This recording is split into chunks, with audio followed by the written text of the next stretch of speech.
சிவனுடைய அருளுள்ளவர்கள் மட்டுமே இதை கேட்க முடியும். எல்லாவற்றிற்கும் அப்பாற்பட்ட முக்கண் முதல்வனாகிய பரமசிவம் தாவரங்கள் முதல் ஜீவராசிகள் வரை மும்மூர்த்திகளான பிரம்மா, விஷ்ணு, ருத்ரன் மூவரையும் படைத்த பரம்பொருளாவார்.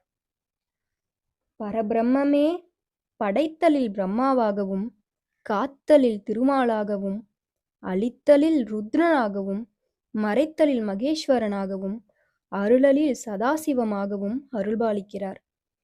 சிவபெருமான் யாவுமாகவும் சிறந்ததாகவும் விளங்கும் பிரம்மம் சர்வ வல்லமையுடைய ஈசன். உலக உயிர்களோடு ஒன்றியும் உடனாயும் அருவாகவும் உருவாகவும் அருவுருவாகவும் உயிர்களுக்கு அருள்பாலிப்பதே வேதங்கள் அழகாக உரைக்கின்றன. உலக உயிர்களுக்கு அம்மையப்பராகவும் அருள் தரும் அற்புத வடிவாகவும் உலகை அடக்கி ஆள்பவராகவும் எங்கும் நிறைந்திருக்கும் பரமாத்மாவே சிவமே ஆவார்.